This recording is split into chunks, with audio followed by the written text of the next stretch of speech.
আগামী 23 এপ্রিল বিশ্ব পুস্তক দিবস। এই দিনটি সারা বিশ্বের মতো ত্রিপুরাতেও পালিত হবে নানা কর্মসূচির মাধ্যমে। পুস্তক প্রেমীদের জন্য দিনটি বিশেষ তাৎপর্যপূর্ণ করে তুলতে উদ্যোগী হয়েছে অক্ষর পাবলিকেশন। রাজধানী সুকান্ত একাডেমি প্রেক্ষাগৃহে অনুষ্ঠিত হবে একটি বিশেষ গ্রন্থ প্রকাশ অনুষ্ঠান। সোমবার আগরতলা প্রেস ক্লাবে আয়োজিত সাংবাদিক সম্মেলনে এই কর্মসূচির কথা ঘোষণা করেন অক্ষর পাবলিকেশনের কর্ণধার। তিনি জানান, প্রতি বছরের মতো এবারও বিশ্ব পুস্তক দিবস উপলক্ষে অক্ষর পাবলিকেশনের পক্ষ থেকে নানা কর্মসূচি গ্রহণ করা হয়েছে। এদিন প্রকাশিত হবে রাজ্যের প্রয়াত তরুণ কবি জাফর সাদিকের কাব্যগ্রন্থ নিহত রাত্রির দরজা। কবি তার অকাল প্রয়াণের আগেই এই পাণ্ডুলিপিটি শেষ করে গিয়েছিলেন। সাহিত্যপ্রেমীদের মধ্যে কবির এই শেষ রচনার জন্য বিশেষ আগ্রহ দেখা দিয়েছে। এছাড়াও অনুষ্ঠানে প্রকাশ করা হবে আরও একটি পুস্তক, যার নাম এবং বিষয়বস্তু অনুষ্ঠানে উন্মোচিত হবে।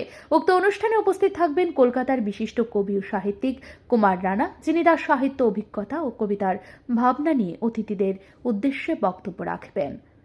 এইবারের 23 এপ্রিলের যে অনুষ্ঠান, সেখানে বিশেষ উল্লেখের দাবি রাখে দুটি গ্রন্থ আমরা প্রকাশ করছি। আপনারা জানেন, আমাদের রাজ্যের একজন তরুণতম কবি, মাত্র 18-19 বছর বয়সে প্রয়াত হয়েছেন জাফর সাদেক। তার 1990 সালে তার একটি বই বেরিয়েছিল, নিহত রাত্রির দরজা। এর ছাড়াও তার প্রায় 300-র মতো বেশি অগ্রন্থিত এবং গ্রন্থিত মিলে জাফর সাদিকের কবিতা সমগ্র প্রায় 400 পৃষ্ঠার এই কবিতা সংকলনটি আমরা বার করব 23 তারিখে। এছাড়া কুমুদ কুণ্ডু চৌধুরীর Kokborok a promising tribal language of North East, এই গ্রন্থটি পুনর্মুদ্রণ, এই দুটো এই অনুষ্ঠানেই প্রকাশিত হবে।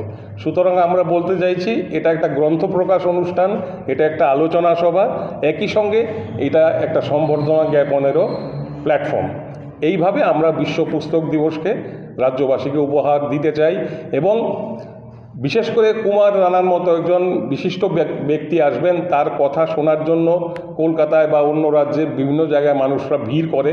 আমাদের এখানে হয়তো অনেকে জানেন, বেশিরভাগই জানেন বলেই আমি বিশ্বাস করি। সবাইকে, সব অংশের জনগণকে বলবো, আপনারা আসুন সুকান্ত একাডেমিতে আগামী বুধবার পরশুদিন সন্ধ্যা 6টায় অক্ষরের উদ্যোগে বিশ্ব পুস্তক দিবসের অনুষ্ঠানে সবাইকে। বিশ্ব পুস্তক দিবস শুধু একটি আনুষ্ঠানিকতা নয়, এটি হলো বই এবং পাঠকের মাঝে এক নিবিড় সম্পর্কের উদযাপন। আমরা সেই সম্পর্ককে আরও গভীর করে তুলতেই এই কর্মসূচির আয়োজন করেছি কর্ণধার অক্ষর পাবলিকেশন।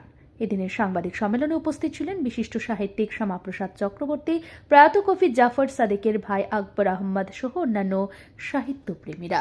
বিশ্ব পুস্তক দিবসে বই প্রকাশ ও সাহিত্য আলোচনা যে বইপ্রেমীদের জন্য এক উৎসব হয়ে উঠবে তা বলাই বাহুল্য।